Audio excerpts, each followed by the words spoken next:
함께 할 말씀은 요한 2서 1장 전체의 말씀입니다. 요한 2서 1장 전체의 말씀입니다. 1절부터 13절입니다. 다 읽고 먼저 하겠습니다. 장로인 나는 택하심을 받은 부녀와 그의 자녀들에게 편지하노니 내가 참으로 사랑하는 자요 나뿐 아니라 진리를 아는 모든 자도 그리하는 것은 우리 안에 거하여 영원히 우리와 함께할 진리로 말미암음이라. 은혜와 긍휼과 평강이 하나님 아버지와 아버지의 아들 예수 그리스도로부터 진리와 사랑 가운데서 우리와 함께 있으리라. 요한 2서는 성경 66권 중에 가장 짧은 책입니다. 당시에는 이 편지를 쓸 때는 편지지가 뭐 요즘처럼 이렇게 종이가 있는 게 아니라 그때 당시 종이는 파필루스라 해서 갈대를 쪼개가지고 갈대를 쪼개서 풀로 이렇게 붙여서 만든 종이가 있습니다. 그 파필루스라는 그런 종인데 그 파피루스에 딱 한 페이지, 딱 한 장에 빽빽하게 쓰면 들어가는 정도의 분량이 요한 2서와 또한 내일 본 요한 3서입니다. 그러니까 그때 그 파필루스 한 장에 딱 그 이 편지를 쓴다라는 것은 가장 하고 싶은 핵심의 말만 추려서 쓰게 되면 그 파필루스 한 장에 다 쓸 수 있었다라고 얘기합니다. 그렇게 핵심을 요약한 것인데 이 요한 2서는 요한 1서에서 이야기했던 우리가 어저께까지 보았던 5장에 걸쳐서 말씀하였던 요한 1서를 간략하게 요약한 성경이라고 보면 됩니다. 그래서 다시 한번 강조하고 있는 거죠. 그런데 여기서 1절에 보면 요한이 자기 자신을 장로라고 소개하고 또한 편지를 받는 사람을 부녀라고 소개하는 지칭하고 있는데 여기서 장로와 부녀는 이 장로는 자기 자신 곧 교회 안에서 이제 가장 나이 많이 먹은 사도로 이제 이 시대에는 이미 사도 요한을 제외하고는 나머지 사도들은 다 순교당하고 없었던 그런 시기였거든요. 그래서 그 교회 안에 가장 큰 자인 것으로 엘더로 자기 스스로를 그렇게 가장 늙은 노인이다 뭐 이런 뜻으로 표현한 것이고요. 또 여기서 부녀라는 말은 이 교회가 헬라어로는 여성형입니다. 에클레시아가 여성형인데 그것에 비해서 부녀다 그러면 당시의 교회를 상징하는 말로 사용하고 있는 겁니다. 그러면서 교회가 그 3절에 보면 2절에 보면 우리와 함께 진리로 말미암음이라 영원히 우리 안에 거한다. 교회는 진리 안에 거하는데 그 진리가 뭐냐? 은혜와 긍휼과 평강이 하나님 아버지의 아들 예수 그리스도로부터 진리와 사랑 가운데 우리와 함께 있으리라. 은혜가 있고 긍휼이 있고 그 은혜와 긍휼이 어디로부터 오냐? 진리와 사랑 가운데 우리 안에 있다라는 겁니다.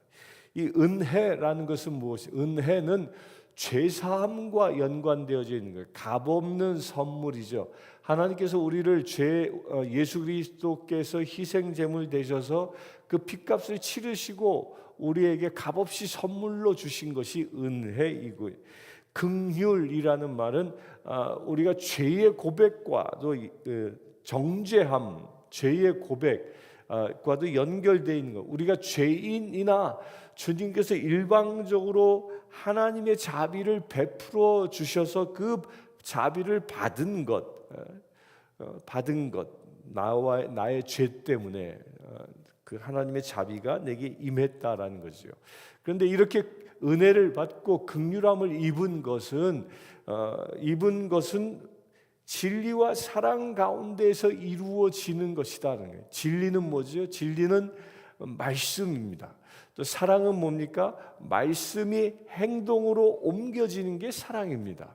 그 진리와 사랑 가운데 우리 안에 하나님께로부터 오는 은혜와 긍휼함이 넘쳐나게 된다라는 겁니다. 그래서 4절에 보면 너의 자녀들 중에 우리가 아버지께 받은 계명대로 진리를 행하는 자를 내가 보니 심히 기쁘도다.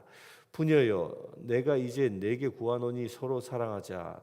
이는 새 계명 같이 내게 쓰는 것이 아니요 처음부터 우리가 가진 것이라. 계명대로 행하는 자를 내가 보니 기쁘도다. 사도 요한이 이 초대교회, 특히 이 소아시아 인근에 있었던 요한 공동체라고 불려졌던 그 초대교회들이 하나님의 말씀대로 살아가는 것이 참으로 이 원로였던 사도 눈으로 보아도 기뻤던 것이죠. 그러면서 또다시 요구하는 게 내가 이제 내게 구하노니 서로 사랑하자. 우리 교회의 표이기도 하고요. 이 사도 요한이 강조하는 겁니다. 그 전해오는 전승에 의하면 사도 요한이 에베소 교회에서 이 목회할 때에 끊임없이 설교했던 게 서로 사랑하자라는 거였다고 합니다. 에베소 교회는 우리가 알다시피 사도 바울에 의하여 세워지고 또한 사도 바울의 제자였던 디모데에 의하여 그것이 또한 양육되어지고 그 후에 디모데가 사도 바울의 로마 감옥에 갔을 때 그곳으로 감으로 인하여 그 다음 사역자가 누구였느냐? 아마도 이 사도 요한이었을 것이다라고 추론하는데요. 그때 사도 요한이 에베소 교회에서 목양하면서 늘 설교하는 것이 서로 사랑하자라고 설교했다고 합니다. 그러자 그 에베소 교회 교인들이 아니 이 사도 요한 언제까지 우리에게 이렇게 사랑하라고 설교할 겁니까? 라고 질문하니까 초대교회 때 이 사도 요한이 그 에베소 교회 보고 이렇게 얘기했다고 합니다. 너희들이 진정 서로 사랑할 때까지 설교할 것이다. 그렇게 사랑한다는 것은 듣는 것으로 끝나는 게 아니라 실제로 내 삶에서 사랑이 이루어져야 한다는 것을 강조하고 있는 것이죠. 그래서 사도 요한은 자신의 편지에서 이 서로 사랑하라는 말을 계속적으로 사용하고 있습니다. 이것은 교회의 위상이기도 합니다. 교회가 필요 없는 것들을 다 빼고 이것만 있으면 진짜 교회야라고 인정받을 수 있는 게 뭐예요? 그것이 바로 사랑입니다. 사랑. 다른 것 어떤 것이 다 교회 안에 건물도 있고 부도 있고 봉사도 있고 선교도 있고 모든 교육 프로그램도 있고 다 있다 할지라도 이 사랑이 없다면 교회의 위상을 잃어버리는 것입니다. 그러나 아무리 작은 교회일지라도 그 공동체 안에 사랑이 흘러넘치면 그 교회는 참된 교회라는 것입니다. 6절 봅니다. 또 사랑은 이것이니 우리가 그 계명을 따라 행하는 것이요 계명은 이것이니 너희가 처음부터 들은 바와 같이 그 가운데서 행하라 하심이라. 사랑은 계명을 따라 행하는 것이다. 여기서 사랑은 아가페라고 그랬죠. 아가페는 말씀을 이루며 살아가는 것입니다. 서로 사랑하라는 그 말씀, 내 이웃을 내 몸처럼 사랑하라는 그 말씀, 세상을 땅끝까지 나가 복음을 전하라는 그 명령의 말씀, 그런 말씀들을 지키며 사는 것이 사랑하는 것이라는 겁니다. 그 사랑은 느낌이 아닙니다. 감정이 아닙니다. 남녀간의 사랑은 감정이고 느낌입니다. 그래서 이 죽을 듯이 변하는 감정 때문에 서로 상처받지만 우리 그리스도인의 사랑은 그런 감정이 아니라 내게 주신 계명, 그 말씀이 말씀대로 살아가는 것이 사랑이라는 것입니다.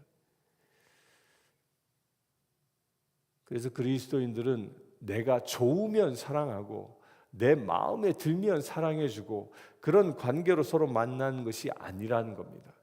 내 눈에는 마땅치 않아도, 내 눈에는 흡족하지 않아도, 내 눈에는 심지어는 미워 보일지라도 내게 사랑하라라는 말씀이 주어졌기 때문에 그 말씀 때문에 사랑하는 것이 교회라는 것이죠. 7절입니다. 미혹하는 자가 세상에 많이 나와나니 이는 예수 그리스도께서 육체로 오심을 부인하는 자라.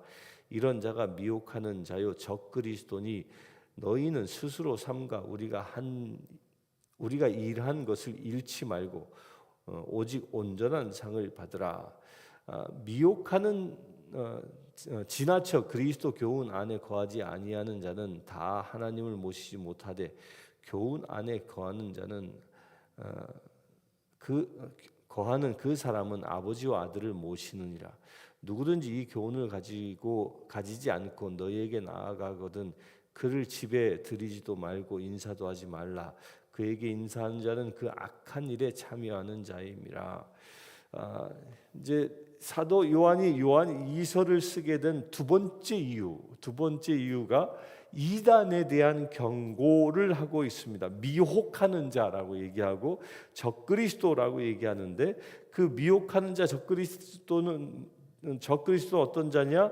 예수께서 육체로 오신 것을 부인하는 것이라. 이 요한 1서를 공부할 때 우리가 알았던 것이죠. 육체로 오신 것을 부인한 것은 영지주의입니다.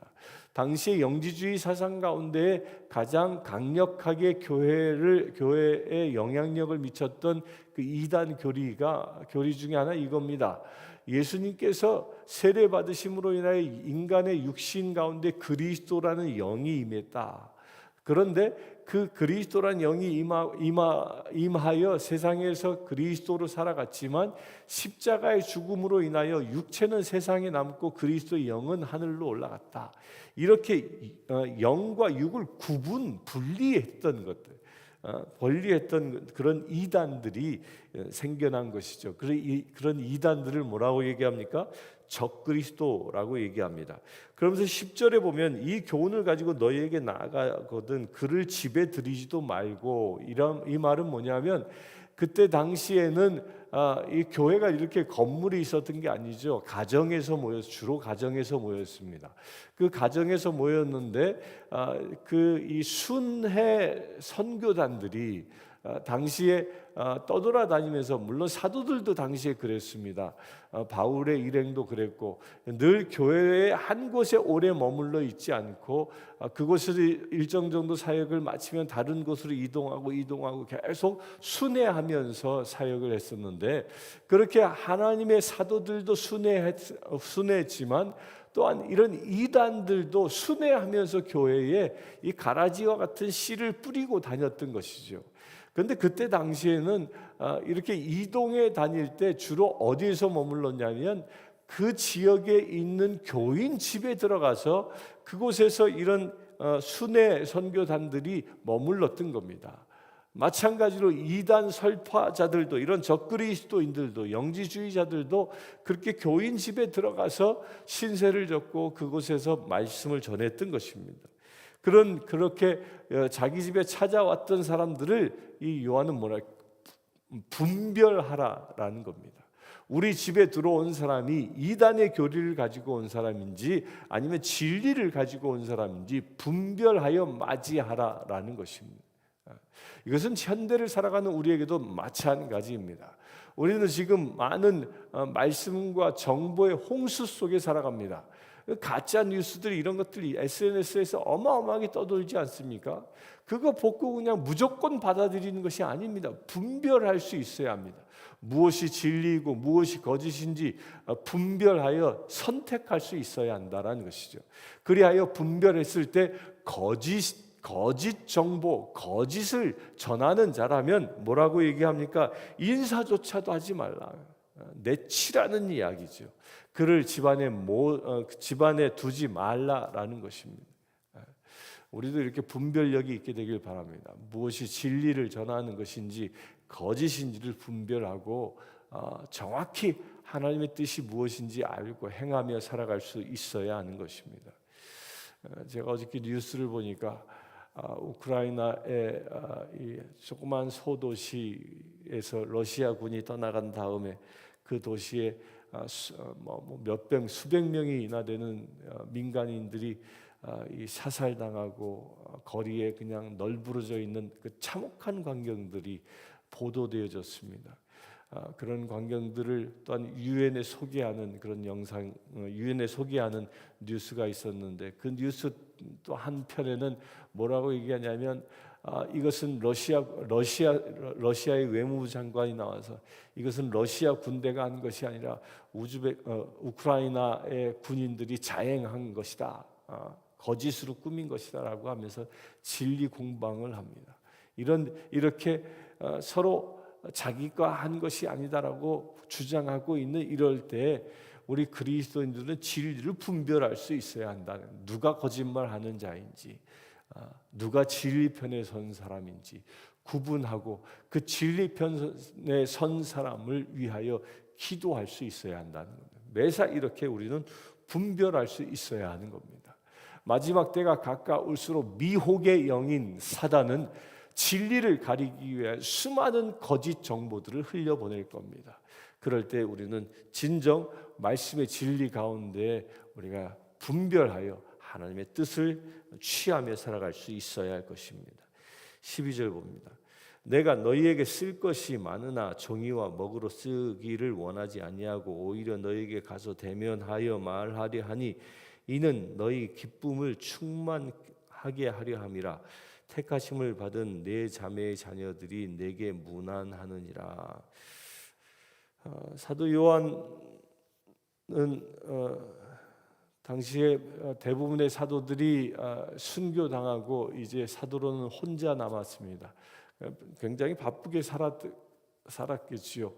또 박해 때문에 박해 때문에 자유롭게 활동할 수 있는 시기도 아니었습니다. 그래서 교인들을 직접 만날 수 있는 기회가 점점 줄어들고 있었던 그런 때에 다시 만나는 것에 대한 그 소망을 이야기합니다. 우리 그리스도인들은 이 사도 요한처럼 우리가 서로 만나기를 소망하는 그런 존재입니다. 서로 만나서 말씀과 은혜를 나누고 예배하고 그리하여 온전한 하나님의 지체됨을 확인하는 교회가 되어야 함을 사도 요한은 또한 이렇게